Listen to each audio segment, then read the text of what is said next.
Hello again, everybody, and you're very welcome along to our next session.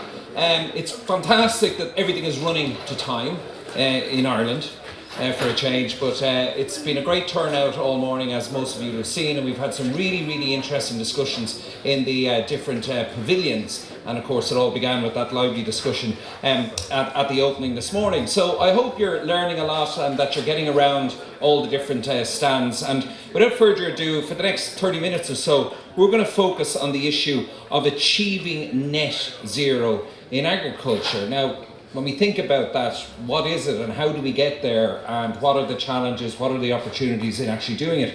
So we have our panel here, Senator Pippa Hackett, Minister of State at the Department of Agriculture, Food and the Marine. Professor Gary Lanigan is Greenhouse Gas Specialist and Principal Research Officer with Teagasc. Professor John Gilliland, OBE, is Director of Agriculture and Sustainability with Devenish and himself a farmer. And Dr. Jack Kennedy is Deputy Editor of the Irish Farmers Journal. I'm not a professor, a doctor, senator, minister, nothing. So I'm among greatness here this morning. But Minister, maybe I'll go to you first on this. And you know, for a lot of people that probably don't know, you are a beef farmer yourself in County Offaly with your husband Mark, and you were farming before you were in the Senate and before you're a minister as well. What is your idea of a net zero farm? We talk about the macro, how we get there, but just what is a net zero dairy or beef farm, for example? Nice easy one to start. Thanks, Damien. I think. Look, I suppose it depends on who you speak to, and you can get a very sort of, I suppose, extreme view on it. That, and in one sense, I slightly share this because I think farms should be sustainable within their own, if you like, boundaries or hedge lines or what the land they own. Yeah. And maybe there's some figure that could be calculated on in terms of how much you import, how much nutrients you import, and how much you export, and maybe there's a balance there. And look, this is just blue sky thinking now that you've asked that question, but I think there's some, maybe there's some warrant for some sort of research on that as to what the figure is. But for net zero, for your own experience. In my own experience, we found, now I suppose I should say we converted to organic farming about 10 years ago. We're beef and sheep farmers, and one sense we felt that we were on a bit of a treadmill and doing what we were told and putting our fertiliser out when the best time, and that's fine as well, but it wasn't really for us, so we wanted a little bit more control in our farm, and by making the shift to organics in one sense it gave us a little bit more control about that, and we felt we had to think a bit more long term, think about next year, what we're doing with that land next year or that field next year. And by doing that, I suppose we embraced different ways of looking at nutrients on our farm. And ultimately, when you think about net zero, when you think about in agriculture, in the sense, 1/6 of agricultural emissions come from the use of fertiliser. I mean, there's a big chunk of the emissions just there wrapped up in that already. Now, we've managed to remove, if you like, on our farm, that 1/6 of emissions because we don't use fertiliser anymore. I heard Jack Nolan just at the end of the last session, saying about the farmer that said, I just won't make any money. Why won't you go organic? I just won't make any money. How do you know? I just know, sort of thing. Now, do you understand that mentality, or how has the journey been for you over the last 10 years? No, there is that sense, and actually I was just speaking to a gentleman outside who said, no way would you ever consider going organic, ever. But with no real justifiable reason, to be honest, and I think I can completely concur with Jack's point of view. There is a sense out there that the organics is sort of going backwards, back to the old ways, and it's a reversal of production and all of this. And to be honest, I'd say that is not the case, certainly wasn't for our farm, and our farm actually became more productive. We grow more grass. People don't believe this, but we grow more grass now than we used to grow. Okay. Now, we weren't massively intensive, but we had inputs, we were using fertiliser, pesticides, but I think in the 10 years and even 5 years ago or even 7 years ago, we saw our land adapt to that, if you like, not being so not being so reliant on those inputs. Yeah. And I think that is a stage in the process to net zero, that we adapt our farms, adapt our land, that it doesn't need to be so reliant on those inputs, ultimately, which come from fossil fuels. And just one final question on that. Can we do that? Can we achieve net zero, whatever that is, by staying conventional, not necessarily going organic? Do you think so? I think so. I mean, there's plenty of examples, and I visited farmers across the country who aren't organic, who have adopted different mechanisms, because they see the cost of the fertilizer. Dairy farmers in particular, I mean, the cost of fertilizer is massive, and people may or may not, if anyone's on Twitter, but I did a speech in the Shannon about this time last year maybe. I visited a farmer in East Waterford, and he had essentially weaned his whole farm off fertilizer, using multi-species swords, using clover lays, and he, at the time, this is before Ukraine and the big price hike in fertilizer, he calculated he was saving about €40,000 a year on fertilizer, without a drop off in his milk production. And people didn't believe it, but he's doing it, and I wonder what he's saving now. Yeah, John Gilliland, what's your interpretation of net zero? So net zero for me is when a farm, when you add up, what we emit in carbon dioxide, what we emit in methane, what we emit in nitrous oxide, and then we also add up what we've got in carbon stocks and how those carbon stocks change over time. And so really for me, net zero is when I get my emissions down far enough that my increase in carbon stocks on an annual basis equals them, and what I displace in fossil fuel equals them too. And so for the last 10 years, I've been specialising in this area. So in Devenish, in our farm in Douth in County Meath, in intensive beef and lamb, we've reduced our greenhouse gas emissions by 26% by going with multi-species. So we're not an organic farm, so we've displaced synthetic fertiliser by 65%. But like the Minister, we've increased our production. We didn't necessarily see that happening. But what we've also done is we've increased live weight gain. So our 26% reduction in greenhouse gas emissions, 2/3 of it came from reducing nitrous oxide from our soils, and 1/3 came by reducing methane, because our animals didn't live that long. And what was that journey like? What was the application of it like for you? So what we wanted to do is we wanted to put, one of the difficulties about the term regenerative agriculture is everyone's talking about it, but nobody actually has defined the science around it. So we're a science-based company. So what we did is we've got 4 different swords. We got funding from Marie Curie in Brussels, in the European Commission, and we have 5 PhD students. So we've got 36 hectares in different, so perennial ryegrass, permanent pasture, a 6-way mix, 2 grasses, 2 herbs, 2 legumes, and a 12-way mix of 3 grasses, 4 legumes, 5 herbs. And we harvest, we graze dairy cross beef heifers and ewes, lamb down on it, and we take them to slaughter.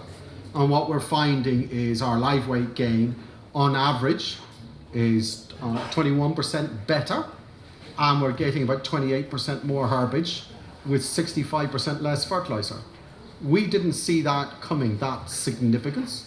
When we put that through a life cycle assessment calculator, we got a 26% reduction in our greenhouse gas emissions per kilo of lamb and beef. So I'm a farmer, and I want to do 3 things. I want to obviously increase output, number 1, I want to make sure that I'm still making a good living and a good margin from it, and number 3, I want to reduce my carbon emissions. You can do all 3. So we've achieved all 3. Our biggest problem now, because we're stuck with 2 livestock units per hectare, is because our animals go to slaughter so much earlier, we've too much herbage in the back end. So did you have to cut numbers, by the way? No, we haven't cut numbers whatsoever. We are by de facto cutting numbers because our animals are going to slaughter earlier. Right. Okay. So our farm is actually carrying less stock, not because we're being less productive. Yeah. So the question we now have is, what do we do with the extra herbage in August, September, October, when we've got less animals around? And can we tie up with, say, an emerging anaerobic digestion industry? And can we save some of that and take it into an AD industry and then displace fossil fuels by biogas? Because that's when you leverage it up again, okay? And it's that leveraging up that will get us eventually to net zero. Well, listening to both Pippa and John there, Gary, and I don't want to use, I am going to use, so we don't like saying, when something sounds too good to be true, it sometimes is. That sounds like, win-win for everybody. And why, can we not just implement all of that tomorrow on more and more farms, and then we wouldn't have this debate about numbers and all of that. How achievable is it for your average Irish bovine herd in either dairy or beef? Yeah. So I suppose the issue is, and John and Pippa are correct, because in Johnstown Castle we do exactly the same thing. So our dairy farm is, we've had no loss in productivity in terms of milk solids, and we're only applying about 70 kilos nitrogen per hectare. Right? Our beef farm is applying 0, nothing. Okay, slurry and multi-species swards, that's all we put in there. Okay, but it's all about proper sward management. And the thing that people sometimes forget about is one of the most precious things a farmer has is time. Yeah, particularly in terms of a beef farmer. Yeah, where you might be part-time, and managing your sward is not always an easy thing to do. Okay. So at an individual level, does this equate, if we can equate it, to more of a 22% reduction or a 30% reduction, if you know what I mean? Yeah, well, yeah, that's an interesting question. So it depends. It depends on. So if you talk about, what your question is, how do we get to net zero? Yeah. Okay. Then we have to take a much broader definition of agriculture. Okay. So agriculture isn't just what's on the farm; it's the landscape. Okay, and how you treat the landscape and where you put trees, right? And it's not about woodlands and putting conifers. It's about putting in trees in the right place, in the right position, be it, as a shelter belt, to intercept ammonia emissions or intercept nitrate going into the water. But more than that, it's about, and going forward, more of agriculture is going to be about displacing fossil fuel emissions. It's going to be about, biofertilizers, about, biomethane, about, actually displacing fossil fuel.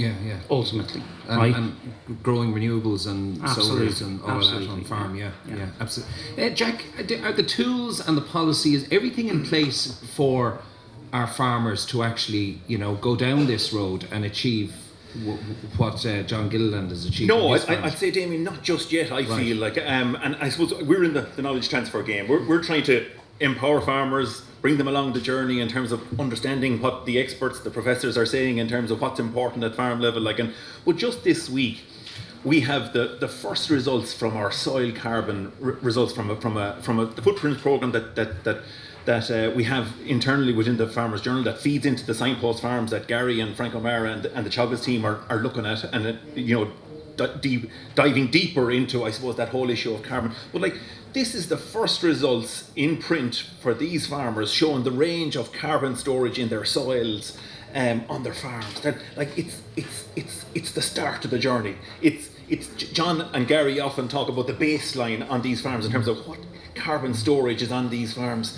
The farmers themselves, and it's not being disrespectful to farmers. I mean, why is it taking so long, though, Jack? We're at the start of the journey in this piece, and I suppose that's why Tim Cullinan gets frustrated to an extent in terms of needing time to kind of be able to adapt to the whole place in terms of the changes that are coming down. So look at it. These things, the science is evolving on these every day, every year, Gary. Isn't it? Yeah. So people ask me why is carbon sequestration, why is the science so slow, right? So I'll give you a perfect example, Damien. I give you a swimming pool, right? And I have a tap on drip, and I tell you the only way that you can measure the amount of water going into that swimming pool is by by how much the level of the water changes, right? And you have a 100-meter swimming pool, taps on drip. How many years do you think it's going to? Yeah. Okay. How many years do you think you're going to have to wait, right? So what we do. I failed maths so often I lost count. We'll go on. Okay. So what we do, instead of measuring, the height of the water in the swimming pool, is we put a meter on the tap now. That's what our flux towers are doing. Okay. So and we actually have more flux towers now in Ireland than we do in, i.e. the rest of continental Europe and the entire continent of Africa.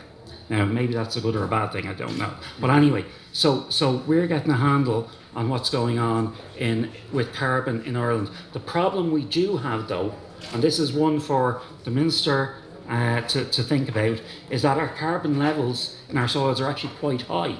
So a lot of the time, it's not about adding extra carbon into the system, it's about curating the stocks we have and keeping them in there. Well, Minister, just on that, and I mean, Jack mentioned knowledge transfer. Is there a breakdown in communication somewhere along the line that we have your Minister, talking about reducing the cattle numbers to meet targets, and then when you go and visit farms, as you have yourself, and you see all of the measures that particularly younger farmers are now implementing on their farms, low emission slurry spreading, planting more trees, buffer zones, multi-species swards, better breeding, better feeding, and so on and so forth. And you go to all these individual farms and you come away from them and you say, God, they're really, really taking the climate thing seriously. And then you add them all in together and you suddenly have a picture of an industry that's dirty and polluting. I mean, can you see how farmers do get frustrated by that macro picture which has been painted of a country that's, destroying its ecosystem, when the farmers on the ground are trying to implement the science that Gary and his colleagues are advising them on? No, absolutely. And I think, look, I did a degree in agriculture 30 years ago, and what we were told then it hasn't actually changed a huge amount. Maybe I'm not being fair to the current education model, but we've very much evolved over the last number of decades. And I think from the start of that, it's always been production focused. It's always been about output, production, maximising what you can get from your whatever hectares of land one owns. When I think the focus now needs to go to increasing profitability, I think we need to swap the word production for profitability, because ultimately at the end of the day, and I think you're bang on right about time as well for so many farmers. So we need to work out how we increase the profits on the farms. And if the profits are now potentially coming from aspects such as carbon farming, from providing ecosystem services, it doesn't mean you're a less productive farmer, it's just what you're producing is different. Right. And ultimately, and we get the argument about we don't have to reduce the production of food, but I mean, my concern as a farmer and as a minister is around the profitability of our family farms and keeping people profitable on their lands, and it doesn't always have to come from producing a product. But then have we mixed messaging here coming from government? Because there's two legs of government. On the one hand, you have the Climate Action Programme, and we have these targets, and on the other hand, you have the Food Wise or Food Harvest 2030, whatever, which aims to increase output and increase the value of increase exports. Value is the term there. Are they mutually exclusive, though? Yeah, but the Food Wise is about increasing the value of our exports, and that has to come from added value. It can't continue to come so from... So they can both exist. We can reduce, so. We can hit the 30%, and we can increase exports by 50%. Listen, I would hazard a guess, and people might roll their eyes at me, but if we hit if we hit the higher ends of where the range is, I would like to think that added value would come on our products, because we would be at the pivotal end of food production in the world if we can hit our targets. John? Damien, I think we all would love to increase our value, but we've also got an affordability crisis out there at the moment, and I think we also have to be realistic. But I also think that politicians, policymakers and regulators also need to be fair to this sector. There is another sector that is in the carbon industry, and it actually gets paid for changing its behaviour. There is an emissions trading scheme for the energy sector. There is nothing for the land-based sector whatsoever at the moment. And I can tell you will change an awful lot of practice if you gave today to farmers the carbon price that is in the statutory carbon trading scheme today of €65 a tonne. At €65 a tonne, I can tell you farmers will behave differently to the way they behave today. And before everyone beats up farmers, we have to be honest. And the honesty is, at the moment, there is not a policy framework that actually rewards people for changing their behaviour on their total net carbon position.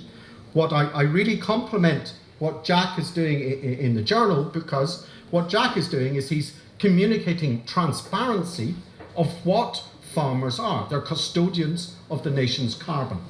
And we need to bring this transparency, because for me, my vision of net zero, yes, I need to reduce my emissions, but also I need to increase my carbon stocks. I can't do that unless I baseline my farm. I need to know what my carbon stocks are. I need to know where I am in this journey, and only then can I make an informed decision of how I will better manage that farm. Okay, and since milk quotas disappeared 5, 6, 7 years ago, we've gone, I think went from around 5 billion litres to 8 billion litres. I was at a conference recently where the prediction was within a few years we're going to 11 billion. Now, does that fly in the face of what we're trying to achieve here in reaching net zero emissions? I don't think it has to, Damien. I think that we have to look at this as a kind of an all-Ireland basis. We can't just label a sector and identify one sector as taking all the heat on this. I think dairy farmers are as productive and are thinking about profitability, as the Minister said, and thinking about efficiency. Like, I mean, you think back, Minister, in terms of even the breeding thing, that the breeding change that has happened over the last 20 years. When I finished my degree 20 years ago, we were using an index RBI and it was milk only, and that was the focus. But now but then 20 years ago, the EBI index came into play, and you were looking at fertility of the cows, you were looking at the health of the cows, you were looking at the milk yield of the cows, you were looking at all the elements, the holistic elements of that made better cows, that made better breeding. I mean, for me, John, from listening to you again, I think we need to bring more of that into this debate rather than just isolating the dairy farmers or isolating carbon, soil carbon.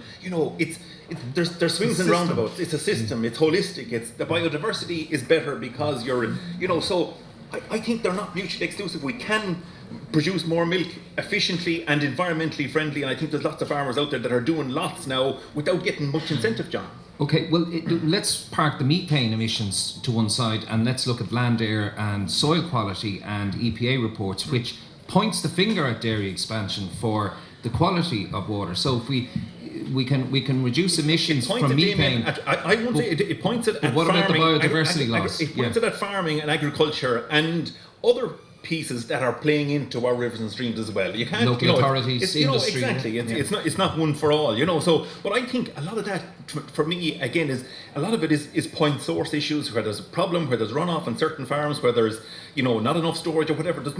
Everyone needs to put their hands up here and say, listen, if you're spreading animal manure or animal waste on ground in wet weather or in poor soil, it's not acceptable anymore. Minister, do you accept what Jack's saying, that there are efforts being made? Nobody's, I suppose, dragging their heels here in this regard, but although that picture is painted.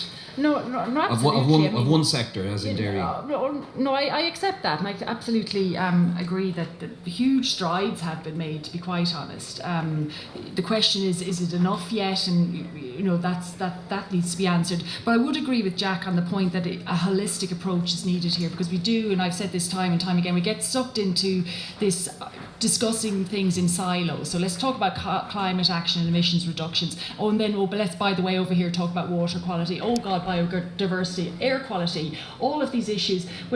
I think we do have to try and embrace it in the round. And I think for farmers, emissions, they're invisible. We can't relate to them. I can't really. I can from a scientific point of view, but from a farmer on the ground, it's invisible to me. But biodiversity isn't. Water quality isn't. I can see if there's stuff sitting on the top of my water or the stream at the back of our farm. So for me, I think focusing on those, and I suppose with the Minister with responsibility for biodiversity within the Department of Agriculture, that for me is a real key, I think, for farmers to engage. And I think if you get the water right and the biodiversity right and the air quality right, you'll get the emissions right too. Ultimately, I think, you have to commodify it. And John has kind of hit on it. So, there is going to be some farmers and their commodity is going to be on curating carbon. So if you look, for example, where are most of our carbon stocks? They're in the least favoured areas, okay? Mm-hmm. Okay, that's where most of our carbon is stored, okay? The wet soils that are carbon rich. So we need to start paying those farmers, whether it's a wealth transfer, I don't know what it is, a domestic offsetting scheme, whatever. But those farmers need to be paid to curate the carbon that is in there. They are our rainforests. Leave it alone, yeah. There's 1 billion tonnes of carbon in those soils. But I would just say, I'm totally for carbon farming, carbon trading, but I would air caution on that we don't want to replicate a situation where a farmer has sold his carbon and then that's it. No. Where he has to be so, so he or she should be supported to manage the land It needs to be on an annual basis. continually improving And I or, would or adjusting. I would because otherwise you completely end agree. up with some situation where your land is gone. I would You can't completely have agree with that. the Minister. It cannot be a free-for-all. No. So we cannot have an open market. We have to, and you've talked about this before, John, we have to get our own house in order, right, in terms of the sector. The bit that worries me is that the Commission wants a free-for-all, and I think that's very dangerous. John, can I ask you about two initiatives? I know you're involved in the ARC project, is it, and the soil nutrient health scheme. Would you explain how that works? Yeah, so there are two things. First of all, the Soil Nutrient Health Scheme is a scheme now open in Northern Ireland, and it was opened because we recommended that you needed a baseline. If concerned citizens want to have confidence that farmers are on the right train and it's going the right direction, you actually need to have a baseline, and you need to go and revisit that baseline every 4 or 5 years to see the direction of travel. That at least means that the process has integrity. So we recommended it. We wrote a sustainable land management strategy. This was recommended. We piloted on 3 catchment rivers in Northern Ireland. We got 80% farmer engagement and 80% behavioural change after 18 months. That was enough to convince our Department of Finance to open it to every single farmer in Northern Ireland over the next 4 years. So we're going to baseline every single field, every single tree, every single hedge, with the intention every 5 years to go back.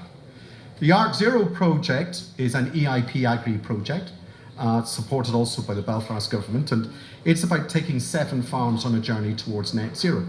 My own personal farm is one of those, and it's about building on the work we did in Devenish, about creating the baselines, but using that knowledge to empower farmers to make better quality decisions. So of those 7 farms, 2 of them are intensive dairy farms, really good farms in the top 10% of Northern Ireland. And on both those farms, we still found another 20% of low-hanging fruit that they could reach for today, change their behaviour, reduce their emissions, and increase their profit at the same time. So what we have found is in both these projects is where you empower farmers with personal knowledge about their own farm, where you put the baseline in, you empower them to make better quality decisions. They become better managers. They manage the environment better in its totality, but they also measure their finances, they manage their finances better. And going back to the issue, what we're doing in conjunction with water quality and biodiversity. So the great thing about our LiDARs, it tells us our routes of overland flow. So we're now planting at Hugh Harbison's one of our dairy farms.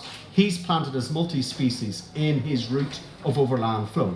Why? Because we know chicory as a herb has really long roots. It opens the soil up. So instead of that water running over the top and into the stream, it now is getting caught by those multi-species swards. So we're getting a win, win, win, win. Wow. So right through. So really looking at how do we look at a systems-based approach? How do we get greenhouse emissions down? How do we increase biodiversity? How do we actually keep our water runoff on the farm, not in streams, and at the same time drive profitability? Okay, Jack, just looking at various policies such as Farm to Fork, Fit for 55, but more, I suppose, immediately the CAP strategic plan, which we sent in, and we're going to have a new CAP. Are there enough tools there to help farmers reach net zero? Are there enough incentives there to help farmers do on wetlands what they should be doing? Look at it, it's easy to be critical, and there is a start made in some of the issues. Like, I mean, we've talked here about the soil carbon piece. Like, I mean, for me, if you could get that a national program in terms of soil carbon testing, like, I mean, unless farmers have the information, they're not going to be able to know where they're going or what journey they're on and what management they need to take, as John has talked about there in terms of the multi-species swards or whatever. So yes, there are some tools, but they're really it's only just the start of the process, Damien. Like, I mean, we need to go out, and it's huge investment, of course. Like, I mean, this investment on our few carbon, the 10 farms that we have, it costs something like 20 or 30,000 euros. Like, no farmer is going to test his soils for carbon because of the cost of it at the moment. Because no matter what Gary would give him in emissions trading, the test would cost more than what he's going to get. You know, so I think we need to really start somewhere. We need to put a foundation in this system here, and so that farmer X, farmer Y knows what carbon they have, and then the big thing is what they do then. It's all very well having 20 tonnes of carbon per hectare or 300 tonnes of carbon per hectare, but it's how you manage that is the big issue. But I think ultimately, so the strategy we're taking is that we've got a dual approach to it. So we have our signpost farms, and they're our best in class farms, and we're measuring our soil carbon down to a metre on those farms. But people ask me, why are all our flux towers not on signpost farms? Half them are on what I would call normal farms, right? Because I'm not interested really in what the best guys are doing. I'm actually more interested in what the average farmer is doing. Yeah. Okay, and what we're doing then is we use all that data that we collect from our flux towers, we marry it up with satellite data, and then we model every field in the country, right? So actually, you don't need to soil test every field in the country, right? It's pointless. They don't do it in Scotland. They don't do it. No, sorry, they're about to do it in Scotland. And the reason they're doing it is actually about getting behavioural change. It is not about necessarily the data. It's actually about empowering farmers on their own land. And that is the real key thing, is how do we get behavioural change?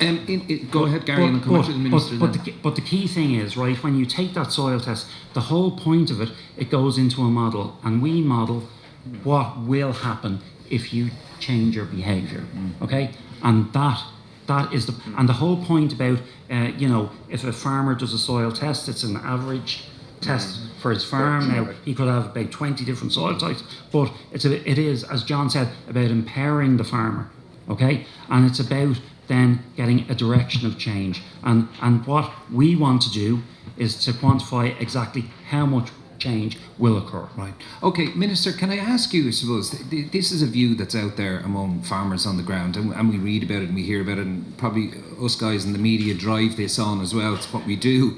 But, I mean, you studied ag science, you go to conferences, you're the minister meeting farmers all the time. You're leading a trade mission next week, I know, to Germany to an organic conference with a lot of young food producers, or new food producers as well. But is there, particularly within your own party, is there a lot of misinformation there that's been used to get at farmers? And is, I suppose, the drive for, I suppose, a more meat-free diet and dairy-free diet, are they using the climate crisis to try and push an agenda there which is unfair on farmers? You probably hear this from farmers, that there's a green agenda there which is anti-farming. Do you get that in elements of your party? I've never heard such a thing before. No, look, that exists. That idea. I think it is misinformed. Look, and I take your point. There is certainly, but I wouldn't land it at the door of the Green Party, an anti-animal. No, but maybe even NGOs that are invested. Yeah, and I'm not even going to. But there, you get that sense certainly on social media, and you can see the debates that happen. As I said, I wouldn't land that at the door of the Green Party, because we are ultimately about trying to, improve the environment, really, at the end of the day. It's not not the Greens, it's not the environmentalists, it's the environment we are here to represent. And the environment doesn't really have a voice. It hasn't had a voice. It has now for the last 2 years in government. And that's the point that we are representing. And we fully understand, and I fully understand, that we need to get our farmers on board. We need everyone in society to get on board. But is the image of farming unfairly, is it, from what you see, particularly on social media as well, is there an image of farming there which really doesn't tell you what you're seeing going on the ground? I think, like any part of society, there's a spectrum of different practices and people involved in it. And I think farming is no different. And there are, and I really go out of my way to see the very best practices, but they're ordinary farms too, and they're farmers who've made different decisions, not necessarily through support of the state or the government. They've done their own research. Now, I'm, as I said, I'm a scientist, I'm all for the research, but we're in a situation now, and the pressure on us as a country and a world is so great that we might not have time to wait for all the pieces of the jigsaw to piece together. There are certain things we know for facts now. We know that peaty drained soils emit carbon. We know that is a given. We know, for example, that organic farming doesn't use fertiliser. So we know that there are calculated figures we can work out from that. We know, but the government, I mean, we're not waiting for the sectoral targets to be sorted for all the research. Since we entered government, we have been putting in place different supports for farmers. We have a couple of VIP projects on farm peaty soils in the Midlands. Even this year, we've put in the supports for multi-species swards, albeit in the clover measures. So all of those measures are helping farmers to essentially wean themselves off the fertiliser, grow the different crops, and certainly, look, we're writing a new forest strategy now for Ireland. We'll have a new forestry programme next year. So I think there's a lot of opportunity there, and we do need to certainly draw down that private sector funding, and if that's through carbon, great. Okay, all right. Well, I leave that as your closing message here, and just very briefly, lads. Again, from yourselves, your closing message here to the audience today, because we're up against time. I think, look, we need to bring this together. Like, I think we need a robust accounting system for climate change for each farm, rather than just saying, as a dairy farmer, your footprint for carbon is a kilo per meat or per hectare or whatever. You need to bring all the elements together, rather than just isolate carbon or methane or greenhouse gases. Bring it together into a real strong, robust system, so that our farmers can kind of show the world what they're doing, because I think they've lots they can do. Gary? Yeah, I would be very careful about carbon farming, in inverted commas. I would call it low emission farming. I would be very cautious about having a free-for-all, free market, because the issue around double accounting will be huge. I think we need to get our sector sorted out before we start, trying to offset other sectors' emissions. And we need to measure, we need to verify and report everything correctly. Right. Okay, and John, last word to you on this. What we need is, I and other farmers, we need to change our behaviour. To do that, I need to be empowered with really good information about my farm, not my neighbour's farm. And to do that, I need my own baseline. I actually need to know what my emissions are on my farm. I need to know what my carbon stocks are. And then I need to know what are the things I can do to improve that. So when I'm measured every 4 or 5 years, there is a significant improvement trend in a transparent way that concerned citizens believe that actually I am putting my house in order. Okay, all right, something that's demonstrable. We're going to leave it there. Again, it's been very good all morning. We've stuck very much to time, and I know there's so much going on, people want to move on to other events, but I want to thank you all for coming in here this morning, and hopefully you learned something. And in particular, I'd like to thank our guests, to Jack and John and Gary and Minister Hackett as well. Thank you all very much, and enjoy the rest of the day.